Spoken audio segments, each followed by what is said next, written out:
Police search a property on the New South Wales mid-north coast in the search for missing 3-year-old William Tyrrell.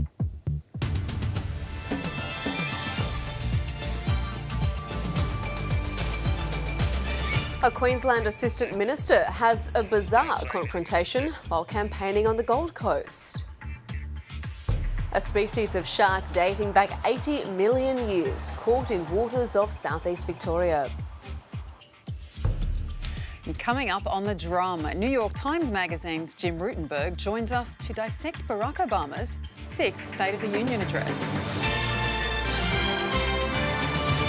Good evening, Rachel Pupazzoni with ABC News. New South Wales police investigating the disappearance of 3-year-old William Tyrrell have searched a number of properties, seizing items and digging up a backyard. Carl Herr reports from Bonny Hills on the mid-north coast of New South Wales. Bit by bit, police comb through earth dug up at the rear of this semi-rural home. A truck is used to drain a septic tank. The task of investigators to find evidence that can shed any light on the disappearance of William Tyrrell. The family have been updated in regards to these developments and they'll continually be updated. The little boy went missing from his grandmother's home at Kendall in September. Yesterday morning, police carried out coordinated search warrants at an address in the town of Laurelton and at the home in Bonny Hills. Kerry Buttsworth watched the Laurelton search take place across the road from his butcher shop. As the day progressed, there was more and more police cars, there was more and more police. At the end of the day, the police were taking computers, a mattress and quite a few bags and other items. This is said to be the home of white goods repairman William Harry Spedding. It's understood he went to the Kendall home of William Tyrrell's grandmother about a quote 4 days before his disappearance, which was before the boy had arrived. William Tyrrell's disappearance sparked a massive search supported by the local community. The trail went cold, but the work of police behind the scenes continued. Neighbours say it was startling to see so many police arrive at the Bonny Hills home. Only later did they discover what it was all about. These latest developments have left people who live in the area feeling uneasy. No one knows what's happened to him and that. It does make you wonder. You can't help but think someone's taken him. My heart goes out to the family. Obviously it's emotional because having children myself. Police appeared keen not to overstate the significance of the searches, denying they could be characterised as a major breakthrough. A number of items have been taken from both premises and they'll be forensically examined as part of a normal police investigation. Still, the painstaking work of police here suggests they believe it is a lead worth following. Carl Herr, ABC News on the New South Wales mid-north coast. With the Queensland election battle heating up, new questions have been raised about a lack of transparency and accountability surrounding political fundraising. And tonight, the ABC can reveal the Queensland Labor Party has been emailing businesses offering memberships to its own network, with packages costing up to $10,000. Mike Willesee has this exclusive report. According to the most recent Australian Electoral Commission returns, the Queensland LNP is the nation's most effective political fundraiser. And one of its multi-million-dollar weapons is Q Forum, in which companies pay thousands for membership, allowing them to attend events hosted by ministers and MPs. These people know full well that it is wrong and unacceptable. As counsel assisting the Fitzgerald inquiry and a former Queensland Integrity Commissioner, Gary Crook has long condemned both sides of politics for what he sees as selling access to ministers. He's not alone, as head of the Independent Commission Against Corruption in New South Wales, David Ip sparked inquiries that expose corrupt MPs in that state on both sides of politics. He condemns Q Forum-style fundraising, where only those who pay get the ear of government. It is inappropriate for people who can afford to pay a lot of money to get access easily, while the ordinary citizen cannot. In a statement to the ABC, the Liberal National Party said Q Forum allows those in various industries to subscribe to a business networking service where they can discuss issues relevant to that industry. Labor, under Anna Bligh, banned pay-for access to ministers. But the ABC has obtained an email sent today showing that policy has been overturned. From ALP headquarters, it invites business to join its progressive business network, where they can attend boardroom-style lunches and dinners with MPs. The first event is next week with leader Anastasia Palaszczuk.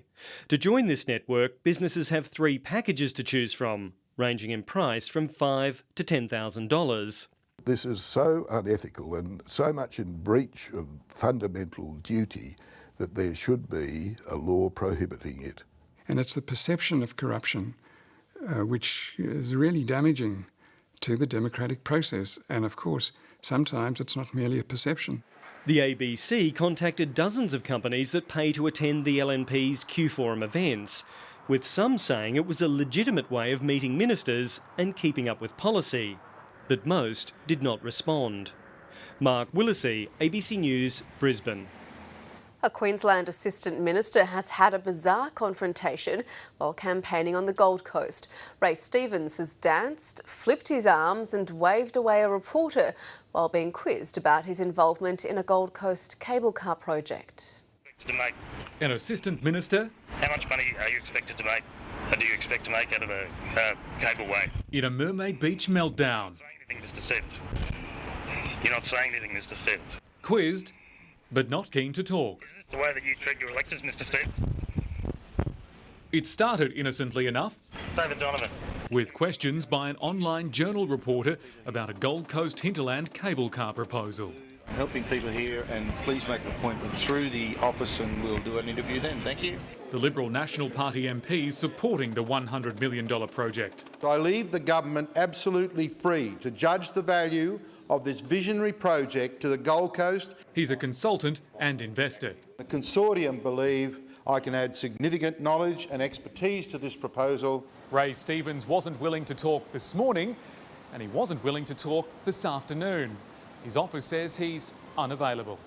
It's pretty funny though, I've got to say, and a bit odd, and perhaps a lot of people out there will set it to the video to some music. You're not saying anything, Mr. Stevens. Karen Binney, ABC News. One of the Malaysian Prime Minister's former bodyguards has been detained in Brisbane after being convicted of the brutal murder of a woman in his home country. The 43-year-old Malaysian citizen was sentenced to death last week after his acquittal was overturned. Altan Tuya Sharabu was pregnant when she was shot in the head and blown up in a jungle outside Kuala Lumpur in 2006. 2 of the Malaysian Prime Minister's bodyguards were convicted of her murder but later acquitted. One of them, Cyril Azhar Umar, travelled to Australia last October. But in the latest chapter of this long-running saga, last week a higher court sentenced him to death. Interpol then issued a red notice and the 43-year-old was detained in Brisbane by immigration officials last night. His fate is far from clear. Australia, under the Act and regulations, will only extradite someone if they receive an assurance from the requesting country that the death penalty will not be imposed.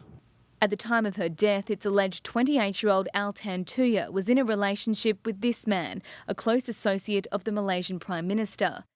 Since the murder, Najib Razak has repeatedly denied knowing the interpreter. I have not met her at all. I do not know her at all. And how can I be linked with her? But that hasn't stopped the Malaysian opposition and local media alleging Ms Altan Tuya was murdered to cover up high-level corruption. The Immigration Department said it was aware of Malaysia's strong interest in the case but refused to comment further. This is a unique situation where the treaty actually requires consultation between the countries, an agreement by both countries before the extradition request is even made. It's understood Cyril Azhar was due to be transferred from Brisbane to the Villawood Detention Centre today. Elise Worthington, ABC News.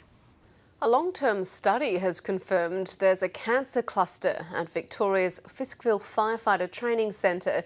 The study, conducted by researchers from Monash University, found abnormally high rates of certain cancers, resulting in 16 deaths among firefighters who've trained and worked at Fiskville.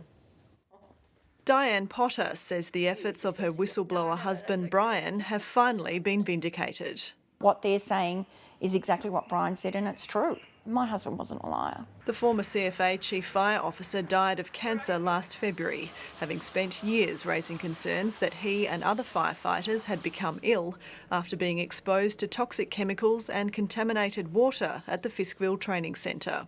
The evidence is becoming clearer and clearer each day that people have become sick because of this place. People have died because of this place. A Monash University study of 600 people who worked and trained at Fiskville between 1971 and 1999 identified 69 cancers, resulting in 16 deaths. It found an increased rate of melanoma and testicular and brain cancer among those who had chronic exposure to dangerous materials compared to the broader Victorian population. There is a statistical overrepresentation, so there is a cancer cluster.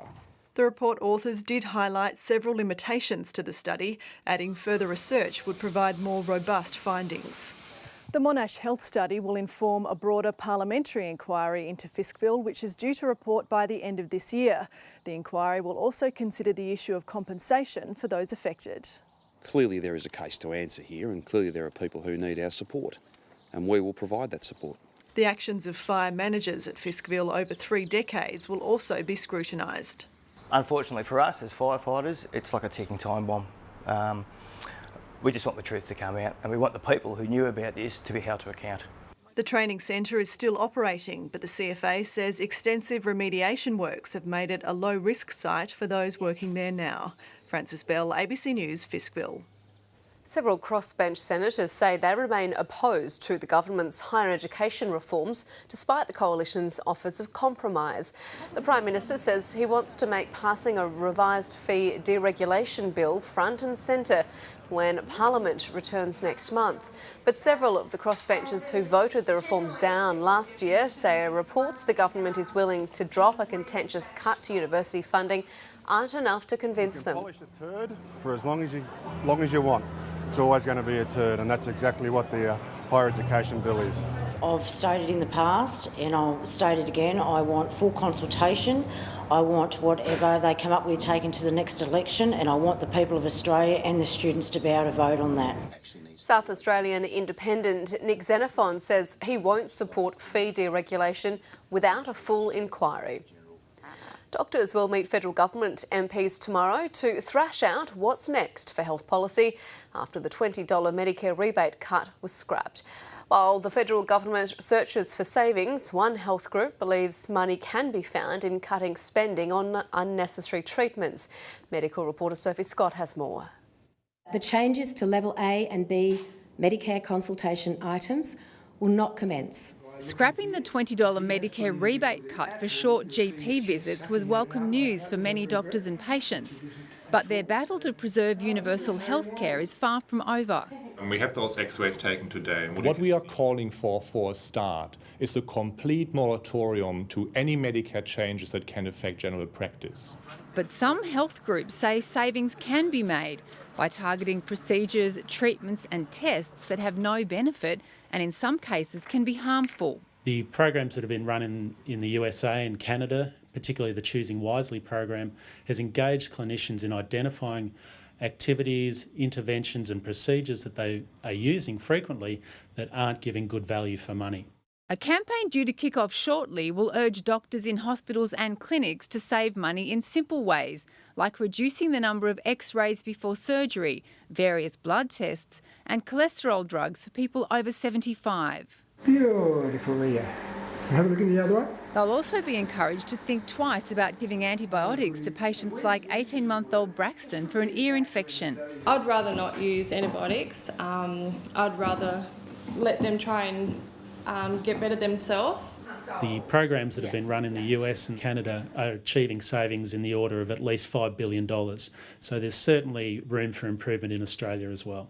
The new health minister will also be hoping to improve the government's relationship with doctors when she meets them for the first time tomorrow.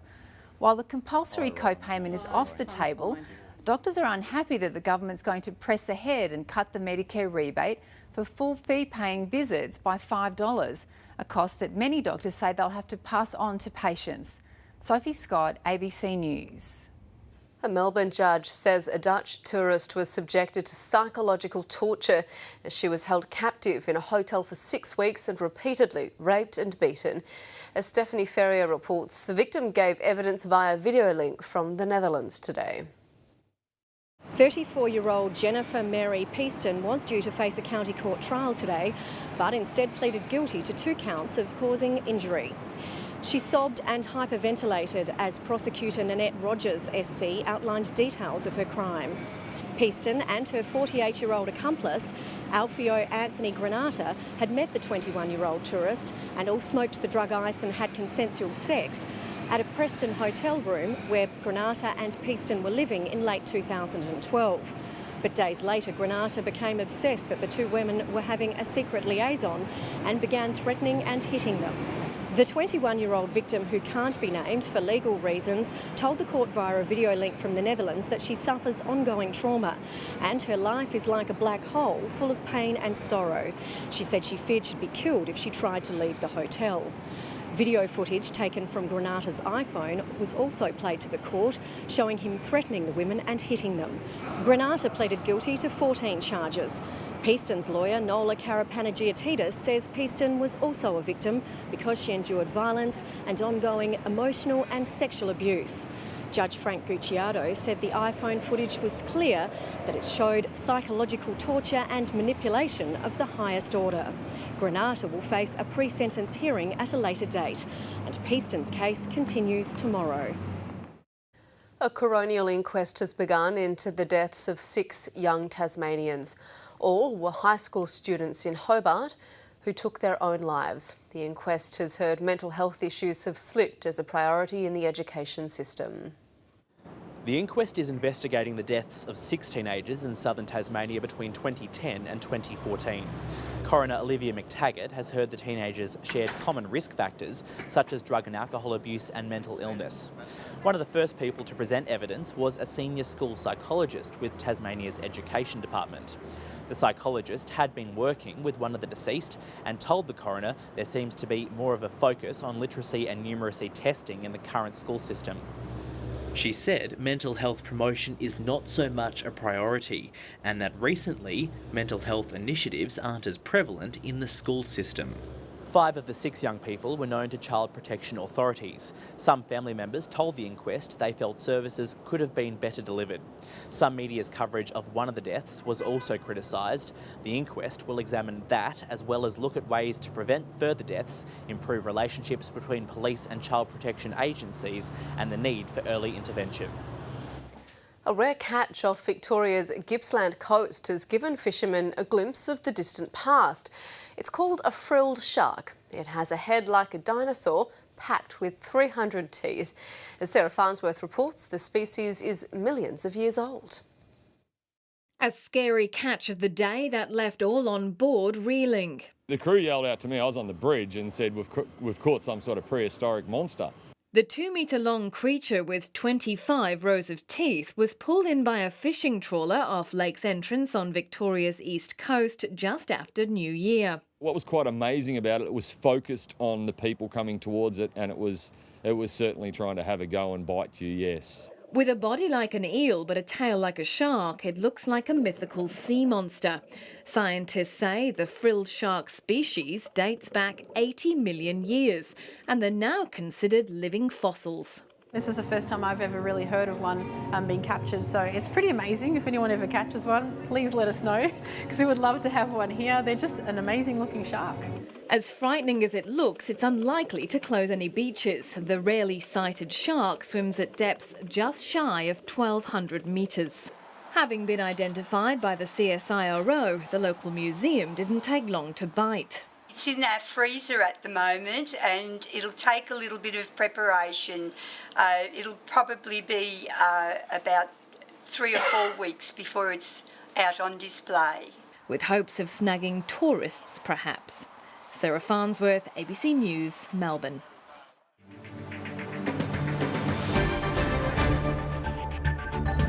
Israeli police say they've shot a Palestinian man who stabbed at least 9 people in an attack on a bus in central Tel Aviv. Police say the suspect confronted people on board and outside the bus and that they're treating the incident as a terrorist attack. The 23-year-old tried to escape but was shot in the leg. At least 4 of the victims are said to be in a serious condition in hospital. French police have laid their first terrorism charges over the attacks earlier this month that killed 17 people. 4 men aged between 22 and 28 have been charged and remanded in custody. 3 of them are suspected of providing support for the gunman who killed a policewoman and 4 other people at a Jewish supermarket in Paris 2 weeks ago.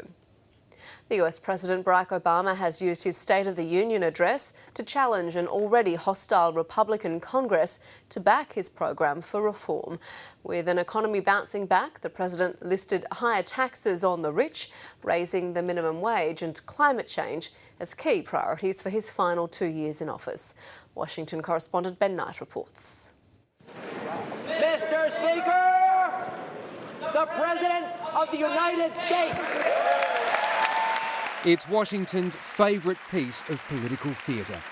Barack Obama used this State of the Union address to try to change America's narrative. Tonight, we turn the page. The president called 2014 a breakthrough year. Instead, we've seen the fastest economic growth in over a decade, our deficits cut by 2/3, a stock market that has doubled, and healthcare inflation at its lowest rate in 50 years. This is good news, people. For a president whose party has just been hammered at the polls, and with just 2 years left in office, Barack Obama might have been expected to extend an olive branch to his political opponents. This was anything but. And everyone in this Congress who still refuses to raise the minimum wage, I say this: if you truly believe you could work full-time and support a family on less than $15,000 a year, try it. If not, vote to give millions of the hardest working people in America a raise. He presented a Liberal wish list: paid sick leave, subsidised childcare, equal pay for women, and a plan to raise taxes on the wealthiest Americans to help the middle class.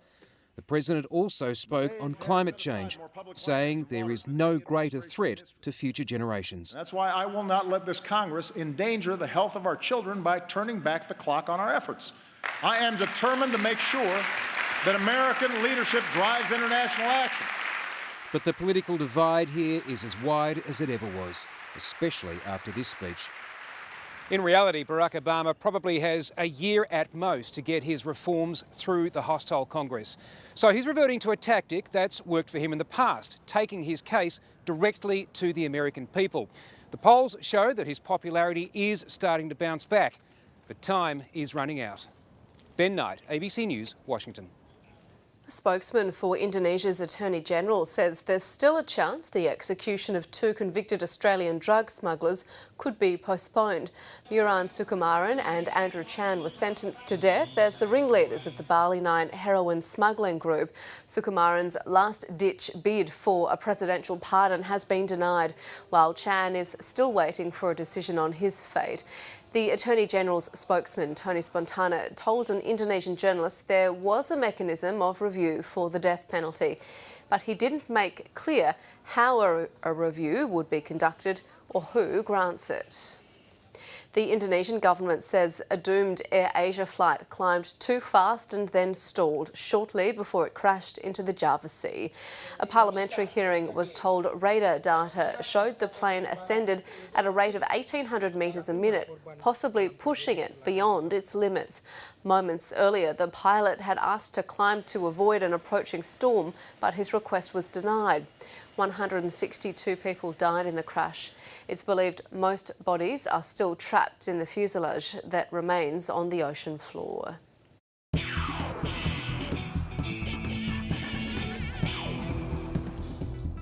At the tennis, local players have had a reality check on the 3rd day of the Australian Open. Mariko Maticevic and James Duckworth were both soundly beaten in their second-round matches.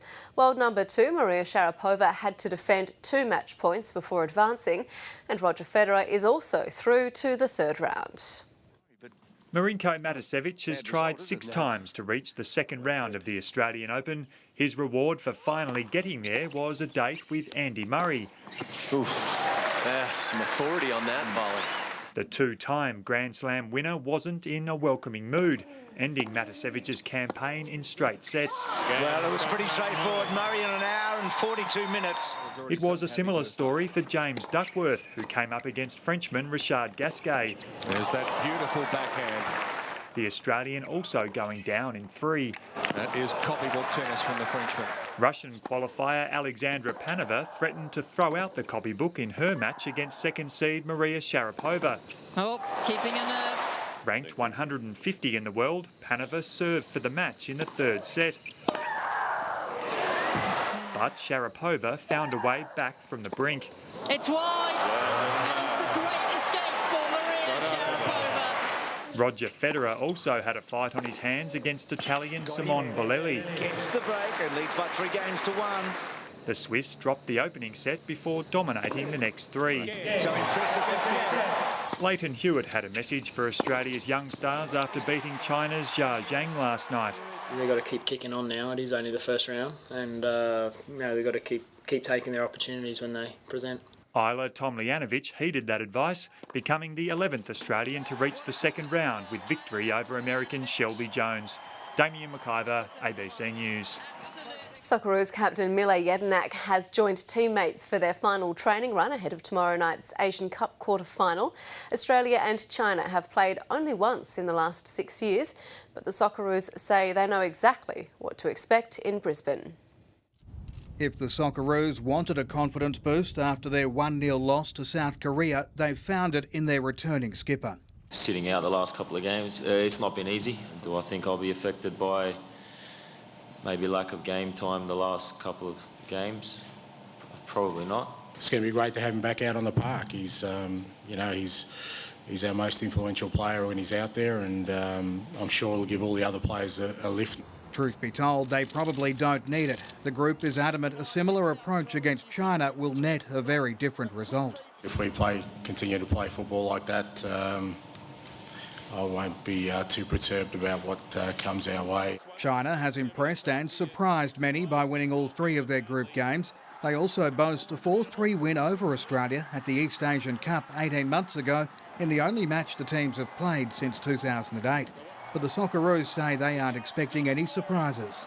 Yeah, we've obviously got 3 games that we've got pretty good analysis of, and from our perspective, we feel we'll be well prepared. Defending champions Japan finished the group stage unbeaten. Playing in front of a sellout Melbourne crowd, the Samurai Blues slotted 2 unanswered goals to end Jordan's tournament and set up a quarter-final clash with the United Arab Emirates. Ian Gustafsson, ABC News, Brisbane. Spaniard Juan José Lobato has moved into second spot overall in the Tour Down Under with a win in Stage 2 as local rider Jack Bowbridge retained the leader's ochre jersey. Former Tour Down Under champion Cameron Mayer pulled away early to create a 3-man breakaway, which included fellow Australian Campbell Flakemore. The pair was upstaged by former Giro d'Italia stage winner Thomas de Gent, who claimed the King of the Mountains points and both the intermediate sprints. The trio was soon swallowed by the main bunch to set an uphill sprint finish. It's Lobato who's coming up now, but Juan José Lobato has beaten Daniel Impey on the line and Cadell Evans outside the bonuses. The win leaves Lobato 3 seconds behind Bowbridge heading into tomorrow's 3rd stage. A Canberra cyclist has had a startling encounter with a kangaroo. Bronwyn Culver was riding home from work on Monday night when the roo seemingly hopped out of nowhere and hit her. The moment of impact was caught on her bike's GoPro. I just caught a glimpse of the roo just before it hit my front tyre, and I went down on my left side and he went off to the right. While Ms Carver, a former Australian cricket representative, escaped with minor injuries, the kangaroo wasn't so lucky. Just after it bounded away, it was hit and killed by a passing car.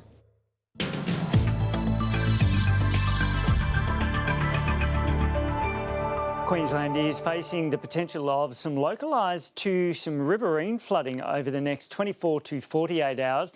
This is as we see heavy falls developing with thunderstorms. Also the potential of damaging winds with these storms. There are fairly widespread flood watches out, as well as severe thunderstorm warnings and a severe weather warning for the state.